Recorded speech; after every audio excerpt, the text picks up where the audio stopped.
Good morning, dear friends. Today we continue to read the priestly prayer of Jesus. We have this high priest, Jesus, who prays for all of us. And he says, Holy Father, keep them in your name, the name which you have given me, that they may be one, even as we are one. We need to understand that the Father, Son, and the Holy Spirit are one. And Jesus prays to the Father that we may all be one. Today, if we truly call the Heavenly Father our Father, then we are all His children, and there should be no division based on denomination, religion, caste, or anything, but we are one. Jesus prays to the Father so that we all may be one. We may be united, just like how there is unity in between the Father, Son, and Holy Spirit. Jesus prays for the unity of all believers. If we have truly received Jesus in our heart, then we need to be united, not divided. We are the body of Christ, and the body of Christ cannot be divided, but we all need to be one as brothers and sisters in Jesus Christ. And Jesus also prays to keep them from the evil one. He is praying to the Father so that we may all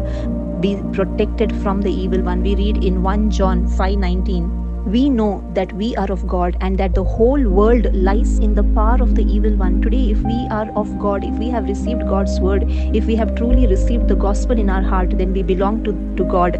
But the whole world lies in the power of the evil one. We live in a world where sin is so close to us, and every time there is a tendency or we receive temptation and we fall into sin. And that is why today Jesus is praying. He's saying, keep them from the evil one. He's praying for all of us that we may receive the Holy Spirit. When we receive the Holy Spirit, we can stay away from sin. We can come out of sin. And for this, we need to hear the gospel. When we truly understand the gospel, that Jesus died for my sins. When He died on the cross, He took my sins on the cross. And when He rose from the dead, we also arise in Him. We are made a new creation in Him. And when He ascended, He gave the Holy Spirit to all those who believe in Him.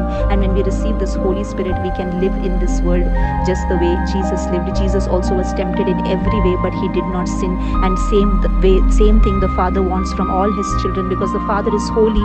He wants His children also to be holy, and that is why He has given us the Holy Spirit, so that we may try to stay away from sin, so that we may not fall into the temptation of sin, so that we may be protected from the evil one. And Jesus also prays to the Father to sanctify us in the truth. Your word is truth, He says. Today we all need to receive His word. The word of God is alive, it is active, and every day we can receive His word. Every day we can read His word, and the Father loves us so much. That is why He gives that heavenly word to us, so that we may hear, we may receive, and we may be sanctified in the truth, and we may walk in the path of truth. And Jesus is the truth. He is the way, He is the life, and He is the truth. There is no other truth apart from Jesus. Jesus is the only way to salvation, and all this can be convicted only when we receive the gospel in our heart, and when we have the Holy Spirit, the Spirit of Jesus. When we receive the true Holy Spirit, we can truly be sanctified in the truth, and we can truly walk in the way that the Father wants His children to walk.